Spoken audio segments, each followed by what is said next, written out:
On dirait le goût du bonheur. Tout paraît facile. Depuis 7 heures du matin, le soleil entre enfin, ma vie me sourit. Je lui souris aussi. Rien n'est plus comme avant, c'est certain. Ça a l'air super, non ? C'est une chanson de Gérard Lenormand, qu'on salue au passage, et qui parle des plaisirs simples de la retraite. La retraite, on en parle beaucoup en France. C'est un sujet délicat qui est encore capable de briser des familles, rassemblées autour de la table du dimanche midi, comme le Covid avant lui. Malgré les sourires, réunion de crise à l'Élysée ce midi. Autour d'Emmanuel Macron, les cadres de la majorité réunis pour établir la stratégie avant une nouvelle journée de mobilisation. De toute façon, faut pas rêver, on n'aura pas de retraite. Voilà ce qu'on entendait en mars dernier dans la bouche des plus jeunes manifestants, qui protestent alors dans les rues des villes de France avec leurs aînés, pendant qu'en dépit de toutes ces promesses, le gouvernement portait l'âge légal de 62 à 64 ans. Est-ce qu'il faut reculer l'âge légal qui est aujourd'hui à 62 ? Je ne crois pas. Beaucoup ne croient plus à la pérennité de notre système de retraite par répartition et personne n'accepte l'allongement de la durée du travail jusqu'à un âge qui dépasse notre espérance de vie en bonne santé. Parmi les plus convaincus du prochain déclin du système de retraite français, une poignée de petits malins a décidé de se prendre en main et d'utiliser les techniques du FIRE Movement pour se préparer leur propre retraite. N'appelez pas la police, ce n'est pas une secte de pyromanes. FIRE est l'acronyme de Financial Independence and Retire Early, ou en français, indépendance financière et retraite anticipée. Un programme un peu plus sympa que 42 ans de métro boulot dodo avec un départ en retraite entre 2 scanners. Les pratiquants de la méthode FIRE ont un seul objectif, mettre très tôt un maximum d'argent de côté pour réussir à obtenir leur indépendance financière et pouvoir se payer le luxe de partir à la retraite avant d'être cassés, fatigués et malades. Leurs principes sont connus. On vous en parlait sur la chaîne il y a déjà 2 ans, mais ils font souvent l'objet de critiques plus ou moins justifiées. Avec les événements du printemps dernier, on reparle du FIRE Movement et on se demande s'il n'y aurait pas moyen de s'en inspirer à l'échelle d'un résident fiscal français moyen pour ensoleiller un peu l'avenir. Vous imaginez bien que sur Money Radar, il n'est pas question de regarder cet avenir s'assombrir au fil des 49.3 sans rien faire, et je vais donc vous expliquer comment s'y prennent les membres du club FIRE pour parvenir à leur fin. Et gardez le moral, car sans forcément être devenus millionnaires, sachez qu'ils sont nombreux à avoir réussi à se défaire prématurément de la contrainte d'un emploi pénible, désagréable ou qui ne répond pas à leurs aspirations. Alors pourquoi pas vous ? La retraite à 50 ans ou même à 40 ou encore à 30, comme l'américain Grant Sabatier, le recordman du plus jeune retraité américain, ça vous dirait ? C'est en tout cas ce que le mouvement FIRE nous promet. Mais attention, profiter d'une vie de liberté et de loisirs en bonne santé, ça demande des sacrifices. Et c'est aussi ça ce qu'on leur reproche. Et puis, j'ai aussi une grande nouvelle à vous annoncer. La galaxie Money Radar s'agrandit et toute l'équipe est fière de vous présenter la plus grosse nouveauté de la rentrée. Vous l'attendiez, le site internet moneyradar.org est enfin là. Vous rêvez d'apprendre la bourse, de maîtriser les rouages de l'immobilier, de l'assurance vie. Vous avez besoin d'informations pour choisir votre banque, votre courtier ou éviter une arnaque. Tout y est, jusqu'à l'indispensable lexique pour apprendre à parler comme un vrai trader de Wall Street. Je vous invite à aller le visiter, à parcourir les guides et les comparatifs et à revenir me dire ce que vous en pensez. Le lien est dans le descriptif. J'ai vraiment hâte de vous lire, mais pour le moment, restez avec moi et je vous en reparle en fin de vidéo. Merci 1000 fois à toutes et à tous. Soyez les bienvenus sur Money Radar.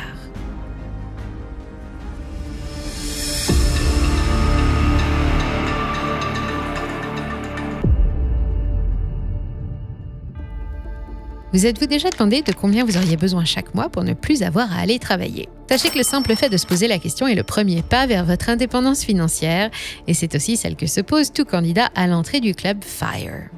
Le mouvement FIRE est récent puisqu'il a vu le jour dans les années 90. À cette époque, les habitudes changent et les moyens de gagner de l'argent aussi.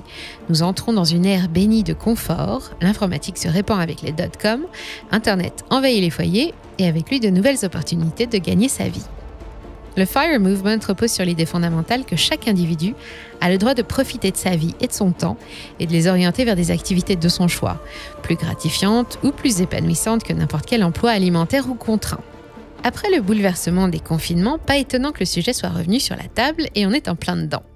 Pour parvenir à cette liberté ultime, il faut consacrer une période de travail à la constitution d'un capital suffisant pour assurer un niveau de vie confortable par la suite. Ce niveau de vie est évidemment très personnel. Certaines cigales ne peuvent pas vivre sans dépenser des milliers d'euros chaque mois, quand un grand nombre de fourmis est capable de vivre avec moins de 1000 euros. Commencez donc par répondre le plus honnêtement possible à la question que je vous ai posée il y a quelques minutes. De combien auriez-vous besoin ? Ensuite vient la deuxième étape, la plus longue, constituer votre capital. Pour ça, les FIRE s'appuient sur 3 mots magiques qui les accompagnent tout au long de leur quête d'indépendance et de liberté: épargne, austérité et investissement. Et vous allez voir que c'est là que ça se complique. Commençons avec l'épargne. Selon les adeptes du FIRE, il est recommandé d'épargner au moins l'équivalent de 25 fois vos dépenses annuelles actuelles avant de pouvoir décréter que vous pouvez prendre votre retraite. Prenons l'exemple d'un couple qui dépense chaque mois 3 000 € en logement, alimentation, soins, vêtements, transport et loisirs. Il lui faudrait parvenir à économiser 900 000 € pour pouvoir se passer de travailler.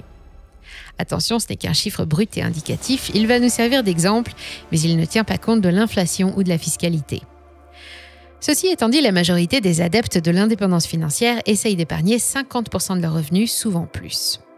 Pour y parvenir, il n'y a pas de secret, tout passe par l'austérité. Il faut réduire les dépenses, supprimer le superflu pour ne conserver que ce qui est vital. C'est la doctrine des frugalistes. Fini les hôtels de luxe, les grosses voitures qui consomment, les bijoux, les maisons en centre-ville, les parfums, les sorties et la consommation effrénée. Au moins pendant quelques années, vous vous rattraperez plus tard. Mais ça ne suffit pas. Pour mettre 900 000 € de côté à coût de 3 000 € par mois, il faudrait patienter longtemps, 25 ans, et toujours sans tenir compte de l'inflation.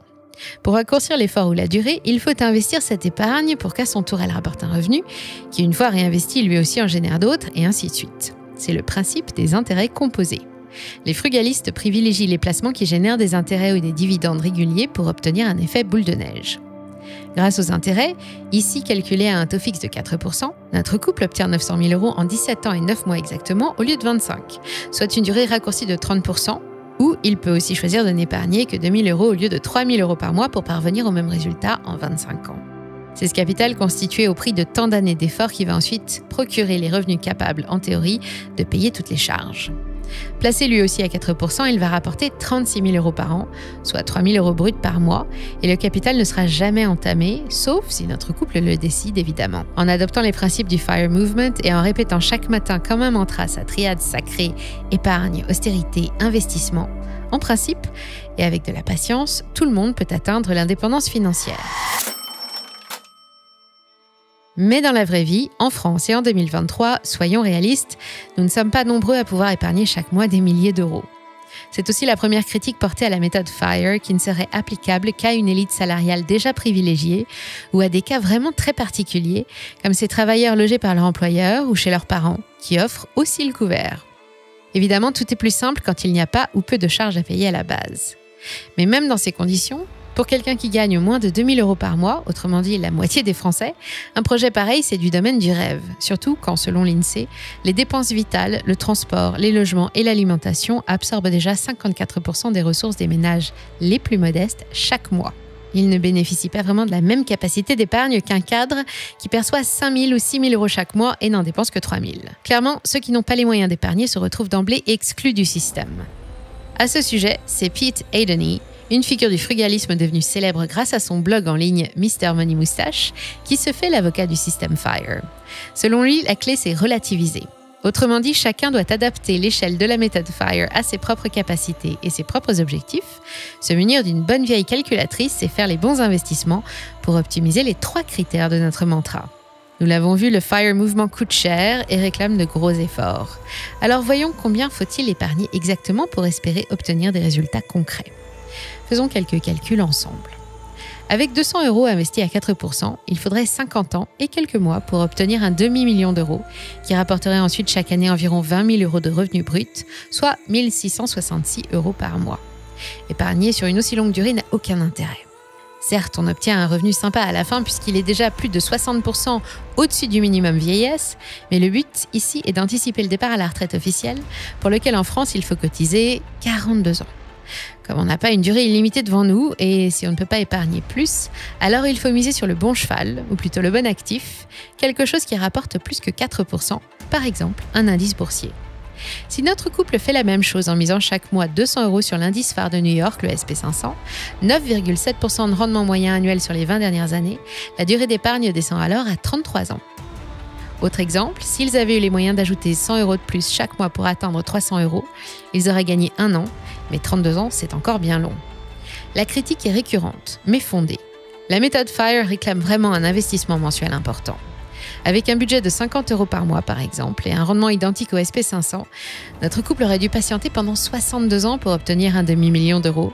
Un joli capital, mais qui arrive bien tard dans la vie. D'un autre côté, en épargnant 1 500 € chaque mois sur les marchés, il leur faudra seulement 16 ans pour obtenir un premier demi-million d'euros et 26 ans pour un million entier. De quoi voir venir.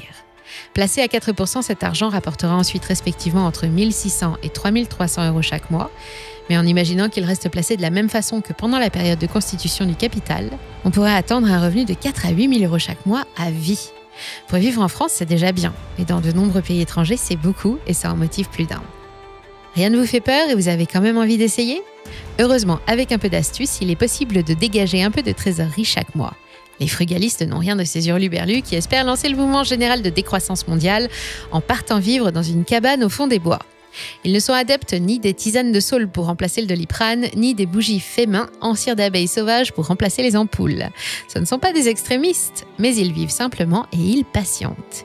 Ils épargnent tout ce qu'ils peuvent et en attendant, ils se passent de restaurants, de vêtements de marque, de langoustes, de voyages à Tahiti, où la langouste n'est pas moins chère qu'en métropole. Pour pouvoir devenir un papillon, ils adoptent le mode de vie d'une chenille. Ils déménagent pour un logement moins cher ou plus petit et moins énergivore, dans une région ou un pays où la vie est plus abordable. D'autres troquent leur voiture pour un scooter ou un pass Navigo. Les plus acharnés renégocient tous leurs contrats, assurance, internet, téléphone, frais de garde. Ils achètent en gros, en circuit court ou d'occasion, et ils multiplient les gestes du quotidien pour réduire chaque dépense et épargnent scrupuleusement chaque euro gagné. Pendant toute la durée de constitution de leur capital, ils luttent contre leur envie d'avoir, cet appétit quasi permanent d'acheter, et ils apprennent à trouver leur bonheur dans ce qu'ils ont déjà. Ça demande déjà un certain état d'esprit. Beaucoup d'entre eux cèdent de la philosophie stoïcienne pour passer le cap, en pratiquant par exemple la visualisation négative, une technique plutôt efficace pour se regonfler le moral et éliminer quelques émotions négatives. Prenons un exemple. Vous avez une vieille voiture qui ne vous plaît pas et vous êtes contrarié parce que vous n'avez pas les moyens de vous offrir la dernière Tesla. Imaginez que vous laissiez votre voiture au garage pendant une semaine. Comment allez-vous vous débrouiller pour aller travailler, faire vos courses ou visiter vos proches ? Répondez à chaque question. Normalement, après un tel exercice, vous devriez vous lever, prendre vos clés avec le sourire et aller laver votre vieille voiture qui vous donne quand même pas mal de bonheur. C'est ça la visualisation négative. Et selon Pete Adeney, les résultats sont bluffants. Ça ne vous fera pas économiser d'argent, mais ça vous évitera d'en dépenser, le tout sans frustration. Essayez et vous me direz ce que vous en pensez dans les commentaires. Faut-il maintenant absolument investir dans des actions, comme le conseillent les frugalistes ? Historiquement, les plus gros rendements à long terme ont toujours été obtenus via les marchés financiers. Vous pouvez choisir de vous constituer une montagne d'or en achetant chaque mois 200 € de métal précieux. Mais même si l'or résiste à l'inflation, il ne verse pas de dividendes et il vous faudra 33 ans pour obtenir l'équivalent d'1 million d'euros, sans compter que le stockage de l'or a un coût. L'immobilier locatif peut aussi parfois rivaliser avec les marchés. 4% de loyer en moyenne perçu chaque année, et la valeur des biens multipliée par 3,5 en 20 ans, ça représente un rendement moyen annuel brut de 9,26% et ça en fait un support d'investissement parfait. Mais l'immobilier a des contraintes et pour commencer, il faut présenter un bon dossier. Acheter de l'immobilier est une opération qui a fait intervenir des tiers, dont les banques, et en ce moment elles sont assez frileuses à l'idée de financer des biens dont la valeur est en train de baisser. Et c'est aussi valable pour les parts de SCPI, la pierre papier, exposée au même risque que le reste du marché. Sans compter qu'avec les réglementations et les contraintes environnementales qui exigent des travaux d'adaptation des logements et des taux qui frôlent les 4%, n'importe quel projet locatif est devenu bien moins rentable qu'il y a encore 2 ans. Voilà pourquoi les adeptes du FIRE Movement ne jurent que par l'économie. Acheter des titres est accessible à tous, partout dans le monde, et c'est adapté à toutes les bourses. Et pour s'éviter l'angoisse des périodes de crise, la peur d'acheter trop cher ou de faire de mauvaises affaires, ils choisissent toujours le même actif. Ils consacrent toujours la même somme, ne changent rien jusqu'à ce que le résultat recherché soit obtenu. De cette façon, ils profitent des périodes de hausse comme de baisse et obtiennent un prix d'achat moyen très avantageux. Ce mécanisme porte un nom, le DCA, pour Dollar Cost Average, qu'on traduit en français par investissement programmé. C'est l'un des meilleurs moyens pour faire d'un petit ruisseau une grande rivière, mais aussi le plus simple et le moins risqué puisqu'une stratégie FIRE ne peut s'envisager qu'à long terme, et qu'à long terme, la bourse est toujours bénéficiaire. Mais attention, tout ça ne doit pas nous faire oublier le maître mot du parfait investisseur boursier, la diversification. Alors on mise sur les indices via les trackers qui reproduisent leurs performances. Si vous avez le goût du risque, Vous pouvez piloter activement votre portefeuille, choisir des indices sectoriels comme la tech, l'agroalimentaire ou la santé, un indice national, français, américain, chinois, un continent entier, ou pourquoi pas carrément le MSCI World qui reproduit les performances de l'économie mondiale. Prenez le temps de bien étudier toutes les possibilités que vous offrent les marchés, mais privilégiez la stabilité et la distribution de revenus et n'hésitez pas à vous faire accompagner si besoin. Terminons avec une autre critique souvent portée à l'encontre du FIRE Movement, ce serait un éloge de la paresse. Dans la société française, où les travailleurs payent pour financer le système de protection sociale de la population et les retraites de leurs aînés, le nombre de cotisants est un pilier. Ne pas travailler, c'est mal vu, d'autant plus que la paresse est un péché capital dans la quasi-totalité des religions du monde, et le FIRE inciterait les gens à se détourner de la création de la richesse commune pour poursuivre un but individuel et personnel. Quant à ne plus consommer, c'est encore pire. Si tout le monde faisait pareil, ce serait la récession assurée. C'est oublier une donnée économique fondamentale dans l'équation, la compétitivité. Ce qui crée la richesse d'un pays ou d'une entreprise n'est pas l'abondance de la main-d'œuvre prête à travailler dur pour produire, ni la consommation de son marché intérieur, c'est la compétitivité. Un salarié capable de produire chaque jour 4 fois plus que son collègue pour un même salaire améliore la compétitivité de son entreprise et participe plus aux résultats. C'est pareil à l'échelle d'un secteur économique ou d'un pays. Une réduction de la masse générale de travailleurs les moins motivés et donc souvent les moins productifs ne fait pas forcément perdre en compétitivité, surtout si la production n'est pas réduite en proportion. Au contraire, dans ce cas, elle l'améliore. C'est une simple histoire de vase communicant. Malgré les disparités entre tous les pays du monde, la compétitivité a continué de progresser malgré la naissance du mouvement frugaliste. Il n'y a donc pas de scrupules à ressentir. Parce qu'on cherche à obtenir l'indépendance financière, ça ne changerait pas le monde, seulement le vôtre et celui de vos proches. Vous pouvez donc commencer dès maintenant, et pour ça, résumons, le mouvement FIRE et sa triade extrême épargne, austérité, investissement apportent une solution parmi d'autres pour se constituer un capital avec l'objectif qu'il produise suffisamment de revenus pour payer toutes les charges qui nous obligent à nous lever le matin et même un peu plus. Le but n'est pas de devenir riche en argent, mais en temps. Les adeptes ne cherchent pas la fortune. Ils ne se rêvent pas une vie de milliardaire avec yacht, jet privé, accompagnatrice lors des soirées de gala. Et ils sont loin d'être paresseux. Ce sont des gens comme vous et moi qui ne veulent que parer à l'essentiel pour se consacrer pleinement à des activités qui les enrichissent. Si vous avez besoin de faire quelques calculs pour savoir comment vous pourriez adapter la méthode à votre propre situation, ChatGPT est là pour vous aider. N'hésitez pas à lui demander combien de temps il vous faudra pour obtenir 350 000 € en versant chaque mois 500 € sur le SP500 pendant 10 ans, puis 1 000 € par mois. Il se fera un plaisir de vous répondre en quelques secondes, 21 ans. Ensuite, ce sera à vous de faire le reste du travail, mais le jeu en vaut peut-être bien la chandelle. Alors, courage! Pour vous aider et vous guider dans votre stratégie ou le choix de vos actifs, n'oubliez pas que Money Radar, c'est aussi un tout nouveau site avec des comparatifs et des guides bien utiles en ce moment, comme par exemple comment protéger votre épargne de l'inflation, choisir votre banquier ou votre broker ou mettre en place une stratégie de DCA. Et si vous avez des questions, demandez-moi tout ce que vous voudrez dans les commentaires. Si cette vidéo vous a fait un peu de bien, qu'elle vous a convaincu de changer 2 ou 3 trucs dans votre vie et qu'elle vous a donné quelques pistes méditées, alors elle a atteint son but. Si elle vous a plu, pensez à nous le faire savoir en nous laissant un j'aime et abonnez-vous si ce n'est pas déjà fait.